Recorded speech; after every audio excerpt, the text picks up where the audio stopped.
যারা আপন পীর দায়ের আছেন হুজুরকে স্মরণ করে মহব্বতে বলেন আমার তুমি বিনে এ ভুবনে বান্ধব আমার বলেন আমার এ দুনিয়ার মুসলমান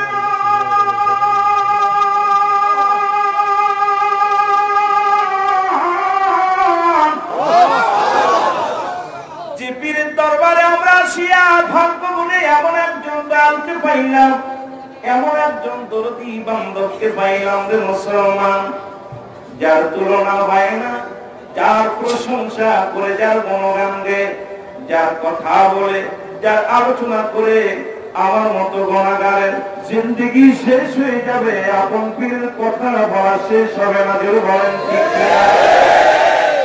দুনিয়ার মুসলমান শুনলাম আমি কয়েকটা কথা বলি।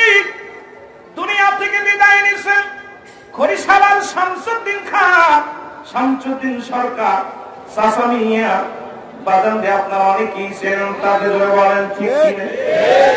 যিনি বীরত্ব ছেড়ে দিয়া আপন পীরের দরবারে গোলামি করেছেন, যিনি ছিল আমরা চাচা মিয়া বলতাম, এর একটা হাকিকত হুজুর পাকের যার কাছে বায়াত, যিনি যাকে বায়াত করেছিলেন তার কাছেই কিন্তু বায়াত গ্রহণ করেছিলেন চাচা মিয়া শামসুদ্দিন সরকার। জোরে বলেন ঠিক কিনা? এই দাদু পীরের মুরিদ সন্তান, তিনি কি বলেছিলেন, কেন খরিশালার দায়িত্ব নিলেন? একটা দায়িত্ব নেওয়ার মধ্যে হাকিকত আছে। তাকে বলেছিলেন বাবা তুমিও যাও ইসলামের খাবার পাও খাও। উনি বলেছিলেন বাবা আমি কিচ্ছু চাই না, কারণ সকলের মধ্যে তুমি ফরিদপুরীকে রাজানকে যা দান করেছো, আমার জিন্দেগিটা ওই ফরিদপুর আত্মশীল জমিনেই কাটিয়ে দিব। জোরে জোরে বলেন ঠিক কিনা? তুমি ভুবনে বান্ধব আমার, আর জোরে বলেন আমার, এই দুনিয়ায় দরকার ছিল মুর্শিদ আমার পথে বসে আমার প্রেম শিখায়া বাবা, বসে আমার প্রেম শিখায়া বাবা, ঘুমায়া সে রওনা যায় আমার। এ দুনিয়ার মুসলমান সবাই বাংলাদেশের সামনে বিশ্বজাতীয় মন্দিরে এই দরবারে যখন সামা বলতেছিলাম, গজল বলতেছিলাম, উনি ওনার ছেলে দিয়ে বেঁচে আছে রফিকুল ইসলাম, ওনার ছেলে, ওনাকে দিয়ে আমাকে ডেকে নিয়ে যা বলো। উনি ঘরের মধ্যে বসে আমাকে কিছু খাইতে দিলেন। আমি খাবার খেয়েছিলাম আম এবং দুধ, খেতে দিয়ে আমাকে বলতেছিল রোলামিন শোন, আমি অত্যন্ত আনন্দিত, আর তুই খুলনা বিভাগের ছেলে, আমিও খুলনা জেলা খুলনা বিভাগের মানুষ। একটা কথা বলি, আমি কেন গোলামি করি? বিশ্বনীর গোলামি, বিশ্বনীর কদমে কেন আমি পড়ে আসি? বাড়ি ছেড়ে দিছি, ঘর ছেড়ে দিছি, আপন পীর আমাকে বড় দায়িত্ব দিয়েছিল, তা ছেড়ে দিছি, শুধু তোর পীরের দরবারে, আপন পীরের দরবারে কেন পড়ে আসি? এর হাকিকত একটু শোনো। আমি বললাম আপনি বলেন চাচা মিয়া, আমি শুনি। রফিকুল ভাই পাশে বসে আছে, এখনো জিন্দা আছে, কথাগুলো একটু দেবে কান্দা লাগায় শোনেন। উনি বললেন আপনার পীর আমার, আপনার পীর আমার ভাই, মুরিদ ভাই, পীর ভাই। উনি কেমন তার পীর হুকুম পালন করতো আর আপনারা কেমনে পালন করেন? আপন পীর হুকুম মাথায় নিয়ে কেমনে খাজা ফরিদপুরি চলতো একটু শুই না। আমি বললাম চাচা মিয়া আপনি বলেন। উনি বলা শুরু করলো। উনি বললেন একদিন সবাইকে ডাকতে নিয়ে বললেন বাবা আমরা খেদমত করতাম, দরবারে খেদমত করতাম, দুনিয়ার মুসলমান কর্মী গুলোদের ভাড়া হাতের কান্না লাগা শোনাবো।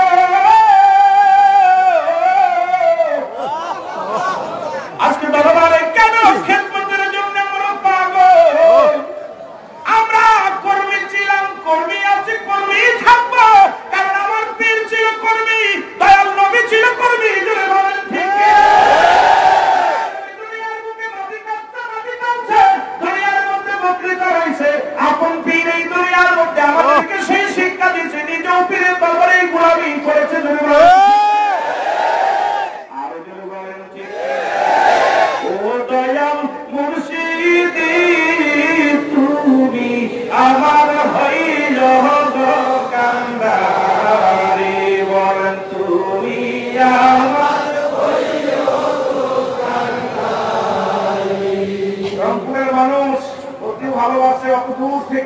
ঘরে ঘরে থাকে। আমি মিশনে গিয়েছিলাম, 2 বছর গিয়েছি।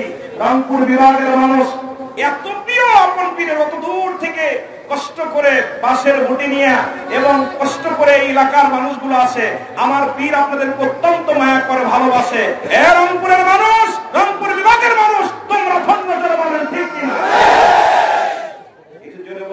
তুমি আমার হইও গো কান্ডারি, বলেন তুমি আমার হইও গো কান্ডারি। তোমার নামের ওসিলা করে, তোমার নামের ওসিলা করে চার তুফানে না ভয় করি, তুমি আমার হইও গো কান্ডারি। আর তুমি বলেন তুমি আমার কান্ডারি। নাই কোন সম্বল রে বাবা, নাই কোন সম্বল, কি ধন আছে কি ধন দিয়া পাইব তোমার। ওরে বাবা চোখের পানি দিলাম না জোড়া, চোখের পানি ওই করিও তুমি আমার। আর যদি বলেন তুমি আমার ও প্রাণার মুর্শিদি, তুমি আমার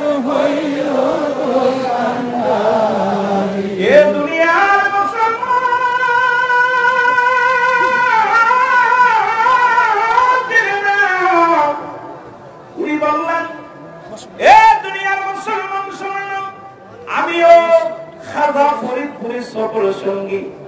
আমাদেরকে ডাকতে বললেন, বাবা আপনারা আগামীকাল আপনারা এই কাজে যাবেন। আমার আসমতুল্লাহ ফরিদপুরি বাদান এই জন্য বলি, তখন হুজুর ফরিদপুরের জমিনে আসেন নাই।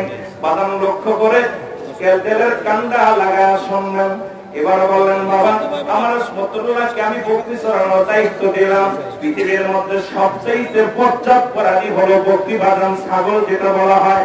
একটু যদি বৃষ্টি হয় ছাগল ডাকাডাকি শুরু করে দেয়, একটু যদি পানি ডাকে ছাগলটা টেনে নেওয়া যায় না। বাদাম সবচেয়ে আমার নবী মদিনাওয়ালা বকরি চড়াইছে। আমার কেবলাদান হুজুর বকরি রাখা ছিল। দয়াল নবীর গুণে গুণান্বিত ছিল কি ছিল না? আরো জোরে বলেন ছিল কি ছিল না?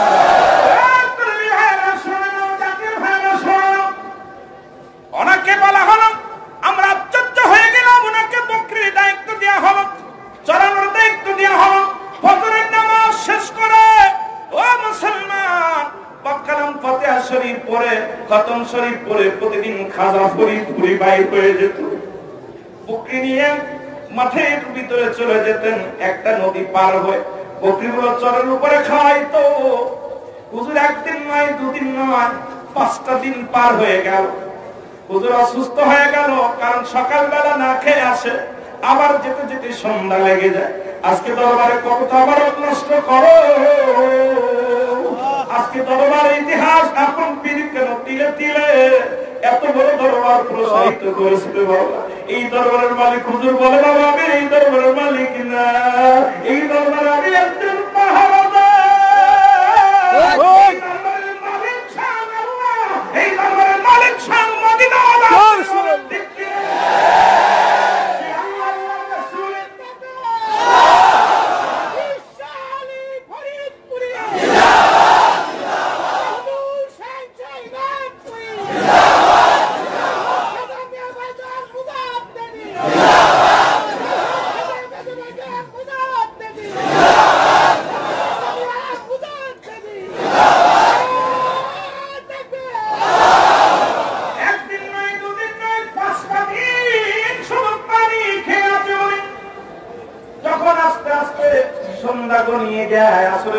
সন্ধ্যা পর্যন্ত খানা চালু থাকে। যেমন বিশ্ব জাকির মঞ্জিলে আমরা লেখাপড়া যারা করছি, আসরের পর খাবার বাদান মাগরিবের আগে খাবার বন্ধ। আবার বাবা সকাল 8টা থেকে 9টা পর্যন্ত খানা আমাদের ছিল। এরকম একটা রুটিন ছিল। বিশ্ব জাকির মন্দিরে সব সমাজা জানবে। বিশ্ব জাকির মন্দিরে ট্রেনিং প্রাপ্ত একটা আগেই বলেছে আমাদের শ্রদ্ধেয় বড় ভাই, তিনি বুঝতে পারবেন আজকে নিয়ে আলোচনা করলেন। এই দরবারটা চার্জের জায়গা, ব্যাটারি চার্জ দিতে আসছে। এই দরবারটা হলো বাজার একটা সেন্টার। এখান থেকে আমরা শিক্ষা নিয়ে জয় বলেন ঠিক কিনা?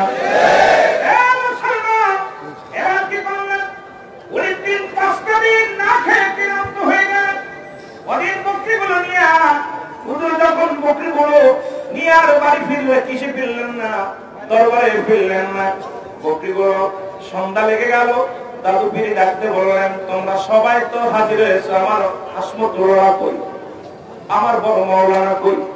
আমার পীরকে সবসময় বড় মাওলানা বলতেন, আমার মাওলানা কই? এবার ওনারা কি করলেন? ওনারা সবাই বলেন, হুজুর আসে নাই। খোঁজ নিয়ে জানা হলো উনি এখনো আসেন নাই। এবার কি করলেন? এবার লোকজন চলে গেলেন, সেখানে বকরিগুলো চড়াইতেন। যা দেখে বকরিগুলো বাদাম দিয়ে একটা পুকুরের বাদাম কি কোথায় একটা খালের দাঁড় বা একটা নদীর দাঁড় দাঁড়িয়ে আছে। হুজুরকে দেখা যায় না। হুজুর অসুস্থ হয়ে ক্লান্ত হয়ে জমিনের মধ্যে পড়ে আছে। ওনাকে আনা হলো, ওনাকে কোলে করে উঠায় আনো, পার নদী পার করা হলো। পার করে দাদু পীরের কাছে আনা হলো। হুজুরের সামনে ডাক্তার আনা হলো। ডাক্তার এনে সেলাইন ঢোকানো হলো, চিকিৎসা করা হলো। ডাক্তার বললেন ওনার দেহে কোনো রোগ নাই, উনি অসুস্থ হয়েছে, ক্লান্ত হয়ে গেছে। অনাহারে আজ কয়েকটা দিন উনি খানা খায় না, না খাইয়া ক্লান্ত হয়ে গেছে। জোরে বলেন আল্লাহু আকবার। উনি ক্লান্ত হয়ে গেছে, অসুস্থ হয়ে গেছে। এবার হুজুর বললেন, বাবা ওনাকে খানা খাওয়ান। ভিতর থেকে খানা আনলো। একটা শামুক হুজুর বললেন, খানাটা নিয়ে আসেন। ভিতর থেকে ওই 5 দিন আগের তবারক, আমরা যে তবারক খাই যে বাসনের মধ্যে, ওই বাসন নিয়ে হুজুরের সামনে যখন হাজির করা হলো, ওই বাসনের মধ্যে খানা রাখা হয়েছে। খানার মধ্যে গেজা ধরে গেছে। হুজুরের হাতের মধ্যে যখন দিলেন, হুজুর হাতের মধ্যে নিয়ে এই গেজা দেখিয়ে উনি আশ্চর্য হয়ে গেলেন। পোষা খাবার, গেজা ধরা খাবার, এটা খাবো কি খাবো না? উনি যখন হুজুর হুকুম দিছে, উনি নাকের করে নিলেন। নিয়ে হুজুরের হুকুম তারিফ করতে যে খানাটা খালেন। উনি বললেন, খানা যখন শেষ করলেন, দাদু পীর বলতেছে, বাবা বাবা আমি আপনাকে কি বলবো, আপনি কি মনে করেন আপনি আজ 5টা দিন খানা খান না? ও বাবা, আমি ওই 5টা দিন একদিন পানিও পান করি না। তাহলে আমার মুর্শিদ এ দুনিয়ার মধ্যে দাদু পীর কেমন দুর্নীত, সেই গুণান্বিত আমার পীরকে বাজা সারা জীবন জীবনে পেটে ভরে খায় না, জীবনে আরামের ঘুম ঘুমায় নাই, খালি কান্তর বলতে আল্লাহ আমার মুরিদের পেটে খাবার নাই।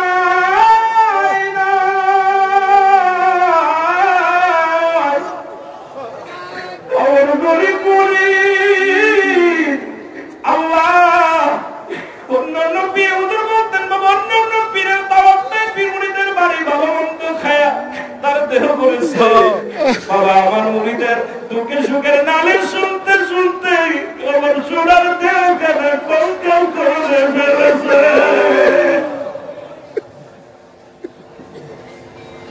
এ দুনিয়া মুসলমান অনেক আলোচনা যেহেতু শেষ করতে পারবো না, আমি একাই যদি সময় খেয়ে ফেলি। আমার ভাইয়েরা আছেন, সুতরাং এই মুর্শিদ কোনদিন পেটে ভরে খানা খান নাই, যারা দেখেছেন জীবনে কোনদিন আরামে ঘুমায় নাই।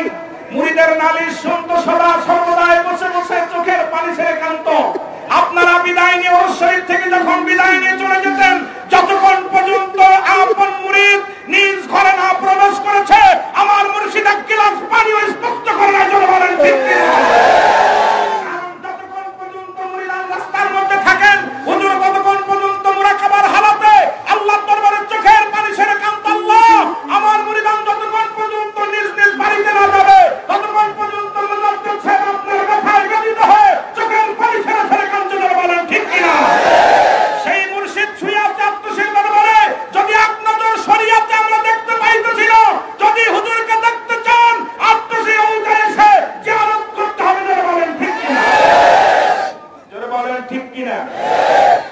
অনেক আলোচনা ইতি করব, তবে একটা কথা বলে শেষ করব।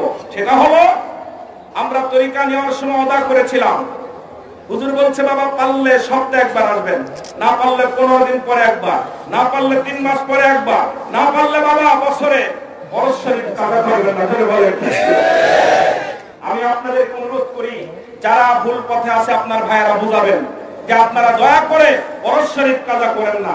আপনারা যদি জিয়ারত করতে, আমরা সূর্যমুখী ফুল, সূর্য যেদিকে উদয় হয় সেদিকে এই ফুলটা ঘুরে যায়। সুতরাং আমরা বিশ্বলীর মুরিদ, এখান থেকে শিক্ষা নেওয়া লাগবে, সূর্য ঘুরেছে যেদিক সেদিকে আমাদের আশা লাগবে। বলেন ঠিক কিনা? না হলে মুরিদান মুরিদগিরি থাকবে। বলেন ঠিক কিনা? আল্লাহ আমাদের বোঝা এবং মানা এই দুইটাই তৌফিক দান করুন। সকল ওনার অসমাপ্ত আলোচনা যদি সময় পাই। আসসালামু আলাইকুম ওয়া রাহমাতুল্লাহি ওয়া বারাকাতুহু।